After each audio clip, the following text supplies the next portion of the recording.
Hey fiber friends, welcome to the Botanical Knitter Vlogcast. But I lie awake, wondering why. I'm Emily, I live in Minneapolis, Minnesota, and this is my vlog about all things making and the joy of wool. You can find me on Instagram as the Botanical Knitter, Blue Sky as the Botanical Knitter, and on Ravelry as Botanical Knitter. The end of February and early March were full of very fun woolly things. Shout out first of all to the folks who organized Crafters Gonna Craft. That was a marketplace, fiber festival, classes, very low-key event. That was the first week of March. And when I say low-key, I mean like a ton of organizing clearly went into it, and it was busy. I think it ran from maybe 10 in the morning to 6 o'clock at night. I volunteered and ended up being there from around noon to a little after 7 and spent some time hanging out, knitting with people, but then I also helped staff a class. I helped Teresa with her drop spindle class.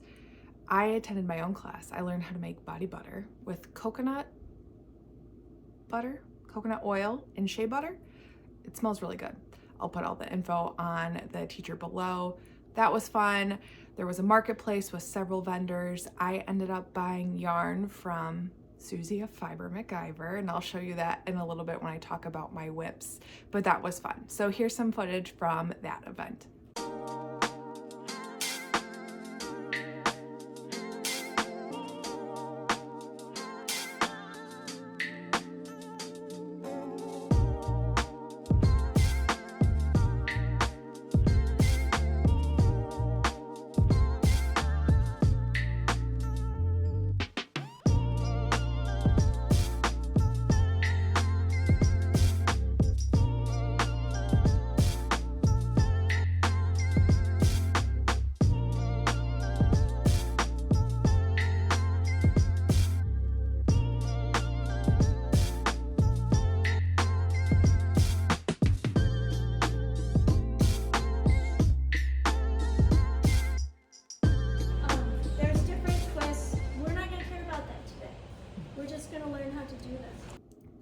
The other event in February was our February Brew and Make with you at Falling Knife. Falling Knife's a brewery here in Minneapolis, in Northeast Minneapolis.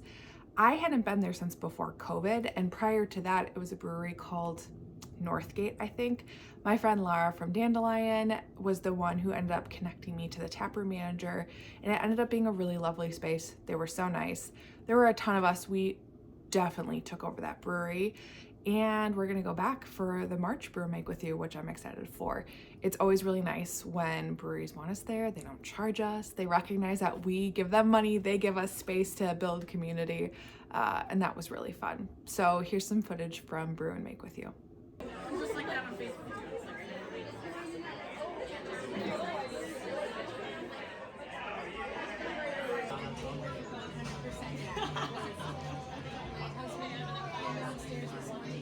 Future me, I forgot to talk about one other joy of wool moment, and that was at the Textile Center.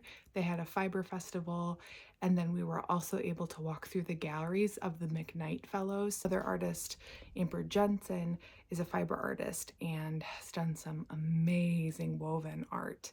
Everything was like in my colors. They were floral. There was so much movement. It was absolutely gorgeous. I know Amber has done some workshops on being able to weave your own fabric and then make a leather backpack. So it was fun to see her art in person. So anyways, here's some footage from that.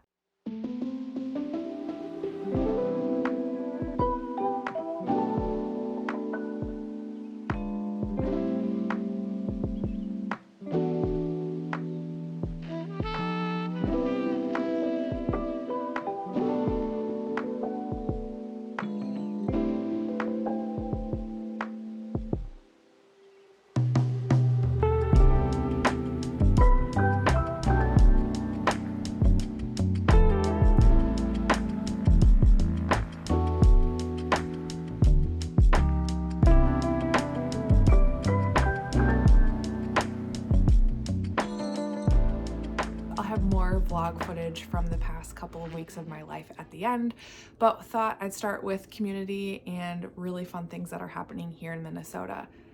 So let's talk about what I'm wearing. Today I am wearing my finished grid Gambit cowl by Samantha Guerin. This is my second one, and I knit this as part of the Grid Gambit Cowl knit along that Sam and I hosted together.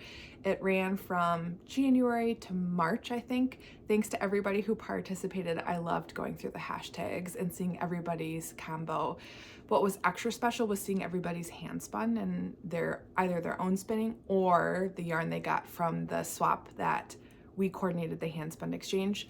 And that's what I use. So this beautiful brown and cream yarn is handspun that was knit by my swap partner, Maureen, and I love it. I originally was going to knit the Grid Gambit, this color with like a very soft, pale, tweedy pink, but it was really low contrast, especially with the cream bits. So I ended up finding this leftover skein from my Rhinebeck vest, and it's the Shanico DK from Fiber MacGyver. And I think this looks like camo. Let me take it off so I can show you. Okay. So I'm lovingly calling this my camo cowl. If you know me, you may or may not know that I love camo. There's no real reason why. I don't hunt. I've never hunted. My parents didn't hunt. I just really like it. I think it's the Midwest gal in me. And then, of course, the whole Walls Harris campaign and Midwest Princess and capitalizing on the camo was a great thing. So maybe in the fall I'll wear my Harris Walls hat if it doesn't feel too soon. It'll feel too soon. And my Grid Gambit cowl. And just like the last one, I only seamed it up halfway. So this time I went bottom down, and I haven't woven in the ends because I'm lazy. And then I'm wearing it over my Wool.and dress. This is the Maggie Swing Dress. It is merino and nylon. It is breathable. I don't have to wash it that much. It's probably like one of the classics in my wardrobe, like at least once a week I'm wearing this layered with something else, winter, summer. I love it. If you're interested, I have an affiliate link below. Feel free to DM me if you have any questions, but I'm a big fan of this dress. My second, because this counted as my first. So my next finished object is the Ingrid Slipover by PetiteKnit. This is a pattern I talked about in my last episode, and especially during that episode, I talked a little bit more about my reluctance to knit a garment from PetiteKnit. Overall, I would say I'm pretty happy with how this turned out. It is oversized, potentially a little bit more oversized than I wanted it to be, just because it did grow a little bit after I blocked it, and it is a pretty heavy fabric. But I do really like it. I've worn it several times. I've worn it layered underneath a button-down shirt with a pair of wide leg pants, different colors. Because of this really beautiful dark blackish brown, it goes with nearly everything. Well, no, it goes with everything. My only issue with the finished object is right here. There is a little bit of puckering or puffiness that happens where the bust meets the underarm, or right around in that area. When I was knitting the pattern, there was a section on the chart where it said repeat, but the way it was written in the brackets was really confusing to me, and a couple of people also found it confusing, which was a little validating. So I dug through Ravelry and I looked at the comments on the pattern and found a couple of other people had asked for clarification too. So I don't think I messed up this section, though maybe that is what happened and that's why it's a little bulky through here.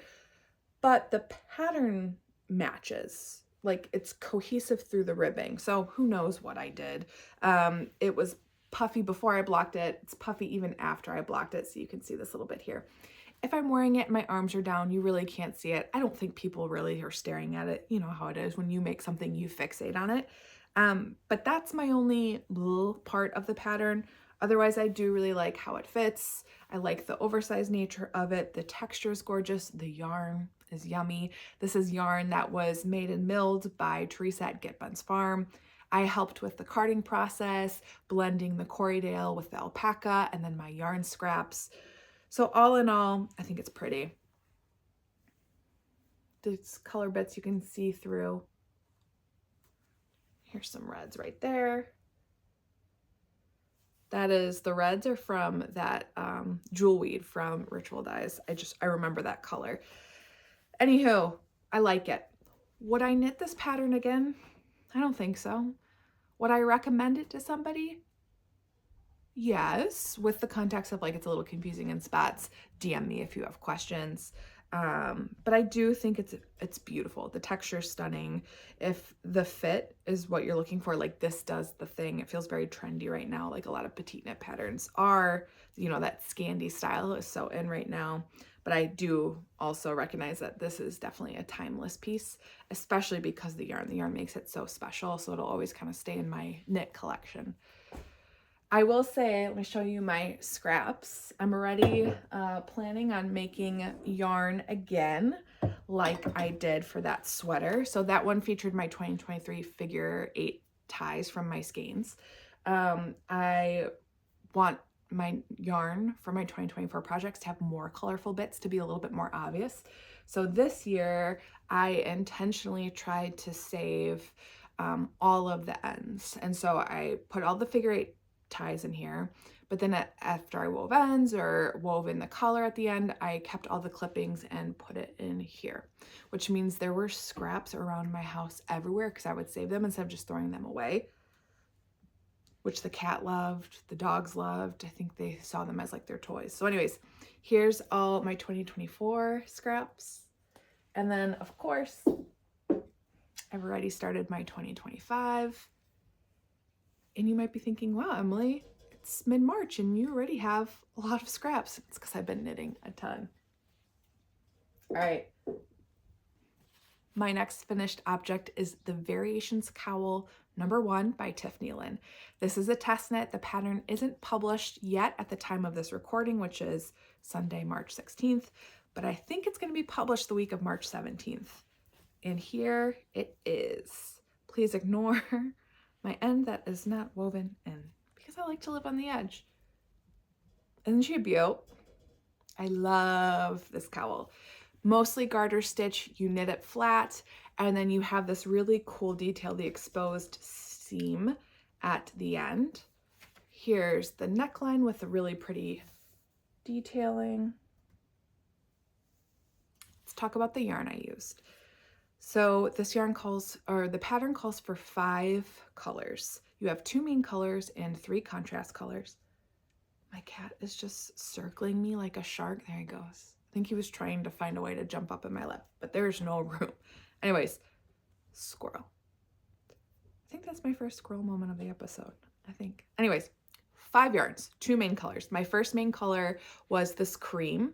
This is a Corriedale Angora blend from Teresa. I have sweater quantity of this, and so I used about half a skein just to knit with it and see what it's like because I have plans for a cardigan for it. So that was the first main color, and you can see it kind of alternating with my 3 contrasts. My second main color was a color changing yarn from Spincycle. This is Deep Stash. I think the colorway was Water Witch, and I did do some color management on this one. And this, you can see, is kind of this yarn right here. So there it is with the pink, with the reddish orange, and then with the teal. The 3 contrast colors are from Wool.and.Palette. They're yarns that I picked up at Sacred Sheep this past fall. They're all naturally dyed. Emily, the dyer, is incredible. She gets such saturation in her colors, which is really hard to do. And she gets colors by doing kind of modifiers and the magic of modifying. So the first main color was this teal. The second was this really pretty red, and you can see it with main color 1, main color 2. And then the second was this really fun pink. And there it is with main color 1 and main color 2. So it's really fun to kind of play around with color on this one. It kept it a really engaging knit. It was good for watching TV. Let me show you the fit. So Tiff styles it by having the exposed seam right up front. That's the whole point of having the seam. I like to fold it down a little bit. I actually might switch my outfit today to this because I really like how the black lets the colors pop. So this should be out this week. Follow me on Instagram, follow Tip on Instagram, and you will see when it comes out, but would recommend this one. I think it'll be a good gift knit too, because I feel like the way the colors play and the focus on 5 different colors will make it really good for outfits and styling with different outfits. My next finished object is a project I no longer have with me, and it is, let's see, the Elwood, it's the Cowl. Too many cowls on my brain. It's the Elwood cardigan by Jenny Weibe, I think. And it is a baby cardigan all the way up to an adult. I knit it for my cousin's son who just turned 1. I knit a size 3, which was 18 months. And I did not block it because I told her to block it so she can kind of block it and stretch it to the size she needs. I used Rios from Malabrigo and a worsted weight from my stash. I don't remember what it was, but it's this really beautiful blue and green striping. And then I used the most fun buttons. These are orange pterodactyl buttons that I got from Haulin Hoof. The best thing was at Christmas time, I said to Haley, my cousin, I was like, if Charlie could talk, what do you think his favorite dinosaur would be? And she was like, pterodactyls. And I was like, great, because guess what? I already ordered pterodactyl buttons, so that was kind of a happy accident. So I gifted it to Haley while we were in town for Charlie's first birthday. We went to Wisconsin for the weekend for that and to spend some time with family. I haven't heard yet how it fits, which is a little annoying, Haley. You should have told me how it fits because I spent time, but I love you. She doesn't watch this, so she won't hear the loving call out that I'm giving her. But I'll ask her for a picture and maybe, and hopefully it fits, and I'll put it right here. Anyways, super easy pattern, knit up so quick. I will do another for sure. My last finished object is a spinning finished object. And here it is. So this was a spinning project that I worked on for years. I first bought, I think, 12 ounces of this beautiful BFL from Feederbrook at Rhinebeck 2022, the first Rhinebeck I went to. And I loved it so much that I contacted Feederbrook and asked if they had more. When you buy from Feederbrook at Rhinebeck, they have these big bags of deeply discounted fiber, but they don't tell you the colorway name. And so I emailed them being like, do you have any of this? I don't know what it is. What I think we've decided it is late autumn. Though this is one of my first skeins and these are some of my other skeins. And so this one does seem to have a little bit more white in it. But alternating skeins will make this just fine. So I ended up with 2-ply worsted weights. I finally finished this January, February, and then soaked it and set it in early March. It feels so good to get this done with. I think I have almost 800 yards of 2-ply worsted weight. Looking for pattern recommendations, so let me know if you have any. I'm not gonna knit with this now that we're headed into spring, but it is something that I'll wanna kind of pick up again in the late summer, fall to have it to wear in the winter. I'm thinking maybe a Felix. I don't know. What should I make with it? Whip time. I have 3 whips that I'm going to share with you today.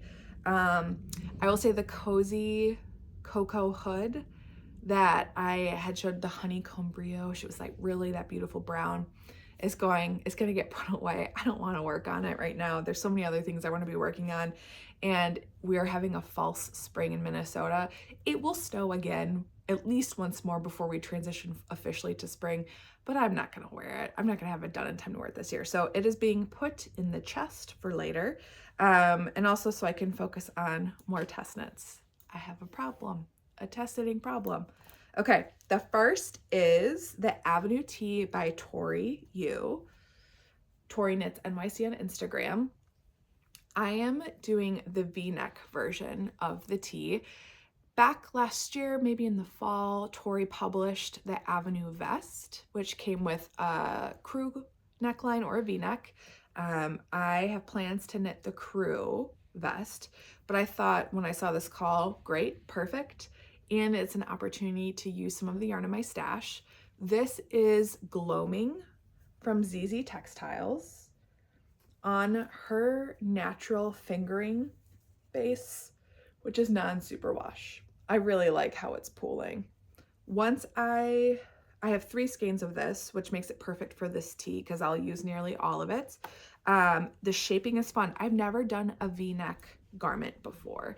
And so it is a lot of back and forth before I can join in the round, but I don't mind. The shoulder construction is so cool. So you cast on the back, you pick up for the front, and then I'm doing the arm shaping right now, as I also do the V-neck shaping.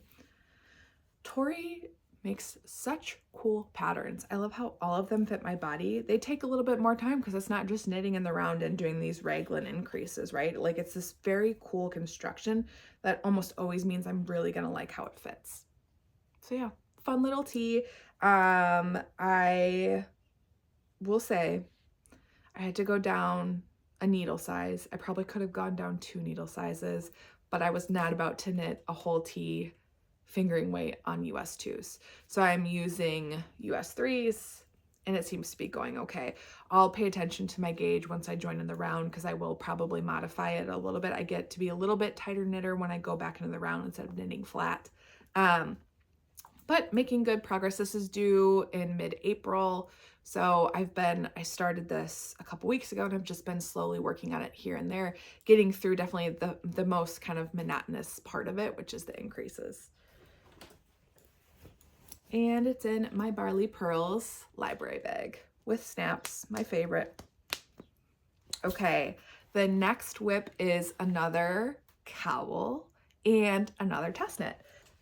I am knitting a test knit for Mackenzie Alvarez, and it is beautiful. It doesn't have a name yet, and just please admire her. Isn't it dreamy? Similar construction, knit it flat, cement, which is my preferred. I'm realizing I like these kinds of cowls instead of shawls because they don't come unraveled. And it's brioche. I haven't done honeycomb brioche before. This is my first time, so it was fun to learn a new skill. Definitely have to pay more attention to it. I've gotten to the point with 2-color brioche, like just normal ribbing, that I don't have to really pay too much attention. And here's the back side. So when I signed up to test knit this, I was like, great, I have 2 skeins of worsted, single skeins of worsted weight that I can use. And then I wasn't loving any of the worsted weight combo I had in my stash. My friend Jasmine messaged me and she was like, hey, I have yarn. I want to relearn brioche. I've listened to your podcast episode where you talked about making a brioche cowl. Do you want to do it together? And all of a sudden I was like, because that was also a Mackenzie cowl that I had picked out to use with the yarn. So I said, yes, I'm going to do a different pattern, but happy to kind of do an informal knit along together. And I thought, why not use the yarn I had in mind for a different Mackenzie brioche cowl for this one? So I'm using Fingering Held Double, and it is yarn from the Fiber Genie. This is yarn I picked up at the Up North Fiber Retreat. This color is called Coals by the Lake. Coals Up North. Duh. So Coals is the name of the retreat where we stayed at the Up North Fiber Retreat. And then its companion color is Cabin by the Lake. So a fun little kind of memory from the retreat back in January. Nice to be using yarn right away that I purchased. This is due in about a week, and I have a couple more repeats on the honeycomb, and then you do hourglass brioche. Again, haven't done that, but I think you just play with increases and decreases to get a really cool ebb and flow. So I'm excited for this. It's fun to learn a couple of new things as I'm knitting, but I think this one's really pretty and it'll be fun for spring. All right, and then my last whip was for sure an impulse purchase and cast on, and I blame it on Susie. All right, so here it is in my That Crafty Little Fox library bag. When Susie was on vacation a couple weeks ago, she went to Honduras and she knit a Lento in her whole weekend, or the whole week she was there, and she used the most beautiful yarn for her Lento, and I was definitely influenced. So she used Disco on Merino Twist. Here it is. holy shit, how fun is this? I saw it and I was like, I must knit with it. I'm looking at my stash. I don't have a ton of yarn like this. So when I saw it at Crafter's Gonna Craft and I saw her Lento on display, I thought, well, I think I need my own version. So I purchased 2 skeins of Disco on Merino Twist. And then my Surrey. So Susie used like a very soft pinkish purple. It's beautiful. Excuse me, it's beautiful. I wanted something a little different. So I went with Lemon. This girl and her colors, it's insane. So here are the 2 together. The most fun spring combo. Do you want to see it knit up? Get ready. You're gonna be able to see me from outer space. I am so happy with how this is turning out. At first, I messaged Susie and I was like, is this good? Or does it look radioactive? I like couldn't decide at first if I liked it when I had just done like this much of the ribbing for the collar. But I was like, I'm gonna stick with it. I think because it's so different than what I'm used to knitting, especially recently where I've been doing a lot of neutrals. It's so fun. I did tell myself I didn't want to do as many quick raglans this year. So I don't need to justify it, but I gave myself a little permission to get creative with this pattern. So this is my 3rd time knitting a Lento, and I wanted to tinker with the fit a little bit. So I originally started by going down 1 needle size. So I started on a US 9, was getting through to the raglans, was probably 3/4 of the way done with the raglan, and thought, I think I'm going to modify the raglan so it is not as deep, because my other Lento fits a little puffy, a little batwing-ish under the raglan. So I did that, and then I realized the gauge was too big for what I wanted. So I ripped back to the collar and I went down 1 more needle size. So I'm knitting this on a US 8 instead of a US 10. And then I thought, great, I'll modify the raglan. So I tried it on. I should have given it a little bit more cord because it wasn't relaxed all the way in the back, and was going to switch when I had 4 rounds left to just doing increase instead of staggering the increases. But then it was too short of a raglan. So I went back, did the pattern as written for the raglan, and it fits great. I'm hoping for a tighter fit this time, so I'm doing a US 3, which is the pattern size I've knit both times, but because I went down another needle size, the gauge is a little bit more dense, which I also really like. But what I did, and I did this yesterday, and honestly, I'm really proud of myself, and so far it's fitting okay. I added bust darts. I have never done bust darts before. I took a class with JP Knits Things, and that class was incredible, but it was a lot of math and it left me deeply overwhelmed. And I took that class 2 years ago and haven't thought about it again. So I did some browsing, looked on Instagram, searched the World Wide Web, found some blogs, watched some videos, and I decided that I wanted to do horizontal darts. So instead of doing vertical darts through here, I wanted horizontal darts across my bust. And I decided on this because my front is longer than my back, because my bust adds about 2.5 inches. And I took that by measuring from my shoulder down and my shoulder down. So then I did some math, and I'm going to link to the blog I followed below because it really helped me work through this. And I decided I needed to add 2 inches of extra fabric to the bust area, and that'll help when I lift up my arms. It won't rise as much because there's more fabric to meet the need.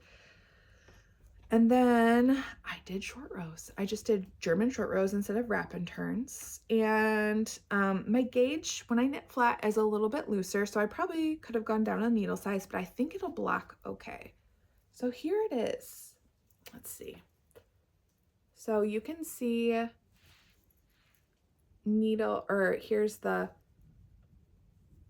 stitch marker 1, stitch marker 2. That is the apex of my bust, my nipples. I started my bust darts about 3/4 of an inch above my apex. And then I decided I didn't want my short rows to be right by the peak of my breast. So instead I started them a little bit, I think 4 inches to the left and right. And then I did my short rows by going short row, short row, and then knitting 3 stitches past the short row, purling 3 stitches past. So my increases, my short rows went this way again instead of this way because I wanted it to draw away from my bust. So it added like that little trapezoid of fabric like we do in the backs of our sweaters, and I'm really pleased with how it turned out. I think it's going to blend in just fine, and you can see, let me hold it up this way. You can see where that short row fabric is, right? This extra pouchy stuff here, that's that extra fabric I added in. So yeah, I'll link to the podcast or the blog that I followed below. It was really helpful. If you want to try bust darts and you're unsure where to start, just feel free to DM me or comment below. I hate math. I am terrible at math, and I figured this one out okay because of this kind of step-by-step approach. That was really, really helpful. I'm going to knit a couple more inches of the body, and then I'm going to try it on. So that will be like the ultimate, how did it fit? But I think it's going to work, and I'm really freaking proud of myself for that one. Okay, so I have one last whip that I want to share, and it is a sewing whip. Let me just reach over, and here it is. I'm knitting another Donny shirt by the Friday Pattern Co. The first Donny I made, and I wore it to California. It was like this really cute shirting, blue and white striped. I ended up not loving, it's a little too cropped for what I wanted. Again, that same thought about like my bust fabric, and like I'd raise my arms in the shirt, which is supposed to be kind of a boxy cropped fit, was a little too cropped. So I've modified it a little bit. So first I went up a size. I wanted a little bit more ease. And then I also added an inch to the front. I added 1.5 inches to the front and 1 inch to the back. So again, I'm just playing around. I'm learning to kind of modify things for my body as I go. The pattern has a line where it says shorten or lengthen here. So I did that. I'm using fabric from Fabulism. It's the Daisies collection, but it's in this really adorable gingham. There's my pocket. Here's my facing. My collar, and then here's the back. I still need to add the sleeves and sew the sides together, so we'll see how the fit is. I will say this pattern has been ripped out twice because I don't know what happened. So the first time I knit this pattern, I also made the same mistake where you have 2 pieces of the yoke. You have this, you can see here, there's 2 pieces of the back yoke, same size. I attached the back piece to the wrong yoke. And so when I flipped it, it was inside out. So the front was right, and then the back was inside out. And I did that the first time, but it didn't matter because the fabric looked the same front and back, like right side, wrong side. This fabric, yeah, no, not the same, as you can see. So I thought I had made the mistake farther back than I did. So I ripped out a lot more than I needed to. But that means that I fixed little mistakes that I was originally just going to leave it and just call it. So last night I was like, I figured out I had made the mistake. It was around 6 o'clock. I said, screw it. So I stopped sewing. And then this morning I was like, okay, I'll rip it out and we'll go from there. So I did rip out pieces. I texted Laura, she helped me a little bit. I went back and watched the sew along from Friday Pattern Co. and very happily figured out what I did wrong and fixed some of the finishing that was a little sloppy for me. And I think it looks really nice. But then wait, I had to rip it out again because I thought, okay, instead of doing gathering stitches, I'm gonna fold it in a way and make a pleat. Well, I was kind of half-assing it because I was watching Sold on SLC while I was at my ironing board pinning it. So I undid it and I was like, this looks like crap. Like it looked so crooked. So I picked it back out and ended up redoing and using the gathered. So there's like a slight bit of gathering through here, which looks a lot better. The pattern doesn't line up, which I'm fine with. I don't know how to fix it. I don't care. Maybe someday I will, but for now, I don't mind patterns not lining up. The same here with the pocket. The pocket doesn't totally match, but I don't care. I don't care. Okay, there's 4 things that I can't stop thinking about that I need to get out of my head by telling you about them. This is what I've decided is the way to process my rampant ADHD making thoughts. So the first thing I can't stop thinking about is a short sleeve cardigan. I can't stop thinking about cardigans, period. I have plans for a podcast episode just about cardigan patterns that I've been Googling, oogling, eyeballing, thinking about. But one in particular is the Amber cardigan by Cheryl Mocktan. It's Cocoa Amore knitwear. I think she's a pretty well-known pattern designer.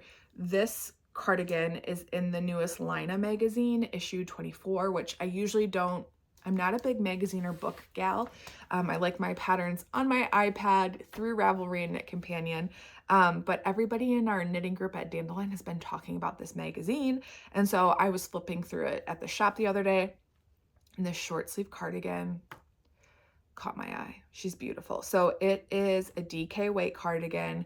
I would need 1,400 yards for my size, and I keep trying to decide what I want to make. So I have yarn in my stash from Teresa. Remember I talked about that really beautiful natural cream wool with the Corriedale and the Angora. That could be really cute. I have Sport Weight Spincycle Versus. That's a gray and white marl that was on super sale. I think I got it for $7 a skein from Harry and Alice. I could do that. Or I could use this really beautiful blue from, what is that yarn name? I did this last time. I'm not going to do it again. Sand Nisgarn. Sand Nisgarn Double Sunday has this beautiful blue called Dazzling Blue. And I have one skein of it that I bought to make another book sleeve, but I think I really need a cardigan out of it. So when I go to Dandelion this week, Wednesday, for a knitting group, I might have to just look and see. Anyways, I can't stop thinking about this cardigan. I think it's beautiful. I think I have to make it. Blue, speaking of blue, leads me to my next can't stop thinking about, and it is color. Like, I can't stop thinking about bright colors, especially blues. And I mean, you can tell from my Lento, really into color right now. I mean, this kind of started it. So yesterday I went to Lakes Makery and I bought this beautiful fabric. Isn't it dreamy? So this is Ruby Star from the Warp and Weft, newest collection of Warp and Weft. And it is Wildflowers, the colorway. There's 2 kind of plaid options. The one I picked had more greens and blues to it. Again, can't stop thinking about blues, can't stop thinking about bright greens. It's also pretty. So I got 3 1/4 yards, and I'm going to make a Wixton shift. So it'll fit this way. And then I'll stagger the pockets, the tie. It'll just be a really fun pop of color. And that's why I think like a short sleeve cardigan, either in a neutral, like a cream, or this blue, which is so similar to Dazzling Blue, would be really pretty. Like, I already have the outfit in mind, and it just keeps living in my head. Okay. The next thing I can't stop thinking about is Goodwill. I can't stop thinking about Goodwill. I want to go to Goodwill every single day. When I was in Wisconsin, I thrifted a couple of really cool items. I got a dress from Anthropologie that fits perfectly. And then I got this really cool satin-ish vest, and it's a tie vest, just like the ruby vest I made, just like the gushy garter vest I made, and it has one tie, and it's this white satin. And that, I think I'm going to naturally dye. I think it would look so cool bundle dyed, kind of confetti, using some of the dyed flowers I have from previous growing years downstairs. So that was a good find. I found some really cool real copper pots that are hanging in my kitchen now. I think I can't stop thinking about Goodwill because I also can't stop thinking about decorating. And it's probably because we finished our bathroom. Like, big news, we finished the bathroom. I finally finished painting it. It's all done. So now I'm doing a lot of like the styling where every day I'm kind of tinkering with it till it feels just right. I have a picture ledge, a peg rail, so that's places to decorate. I have this double sink vanity. My husband doesn't use the bathroom, so I'm lucky enough to have it all mine so I can decorate the vanity a little bit more. And so I'm playing around with littles. And so Goodwill is the best place to find like little pieces, little picture frames, little trinket trays, so then you can map around and change things out. I also think I want to decorate more because we're switching over to spring. So I'm changing out my pillows, changing out my pictures, changing out the little decor from more wintry to pinks to yellows. And I just want to find things. It's that urge to nest and decorate and thrift because I'm cheap and I don't like to buy things new. At least house things. I really do like to thrift and find, and it just then pull it all together and find different ways to style it and move it around. I love decorating and I can't stop thinking about it or Goodwill. But then the worst is when you can't stop thinking about Goodwill and you go to Goodwill and you find nothing. It's deeply devastating. Anywho, those are my things I can't stop thinking about. I'm very much in a seasonal changing mode. I want spring patterns, spring tops. I want to make cardigans because I can still knit them and wear them in spring and summer when I'm going in and out of the air conditioning. I need to spend more time at my wheel. Finishing that spinning project was good. And I signed up for a new fiber club this year. I'm doing Nest Fiber Club, and this is February's. Meets the criteria for color, and it is called Lucky Charms. It's Cormo. And I mean, look at that. Give me all of the color, please. So I think I want to spin this a little bit on my e-spinner. I'm finishing up kind of a languishing spin right now on my matchless. So I think I'll use bobbins on my eel and spin this up. All right. Nothing else big happening. Brew and Make with you will take place in April. It won't be on the third Sunday of the month because I think that's also Easter. But I believe we're going to be at Darn Knit in April. So come hang out in the Makers Lounge with us. Follow the Brew and Make with you Instagram account to stay up to date on where we're meeting, when we're meeting. But it's almost always that third Sunday from 2 to 4. Session is sessioning. Congress is congressing. So work is just a lot right now. So I'm taking a lot of comfort in my making and sewing and knitting, hopefully some spinning, and honestly, just being on Instagram, knitting with people, talking with people, watching YouTube channels. It's bringing me a lot of comfort, which I think we all need right now, and a sense of like commiseration and solidarity. So I think that's all for now. Stay tuned for some vlog footage from the past couple weeks. Knit groups at Dandelion, thrifting at Goodwill, family time, car drives and knitting. I don't know, little bits of my day over the past few weeks. I hope wherever you are well, and I'll see you next time.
Good morning. Please ignore the hair. The hair's morning herring. However, I need to tell you about a book I just finished. I just read The Ever King by L.J. Andrews. That might be wrong. I'll put a description below. However, it was so good. It's romantasy because that's my favorite genre, but it was about pirates, and I hadn't done like a pirate fae romantasy yet, and I finished it fairly quickly. It's on Kindle Unlimited. I'm reading it with a group of people, and some of them are listening to the audiobook, and they said the narrator is terrible, so I just went straight to reading it through Kindle, and it's great.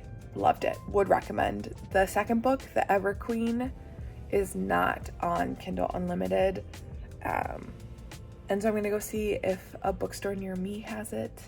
Otherwise, I'm gonna buy it off of Apple Books because I am so excited to read it. I cannot wait.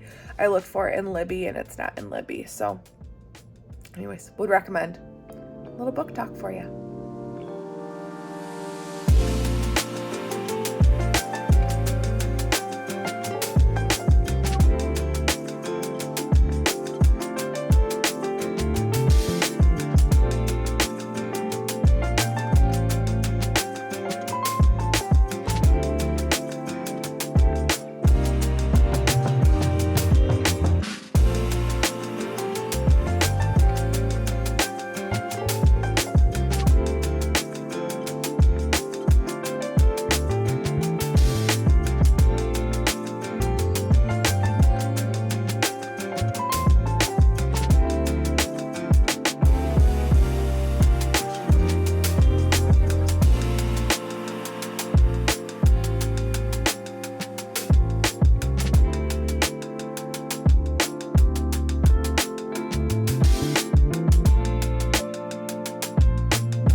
The bathroom is finally done, everyone.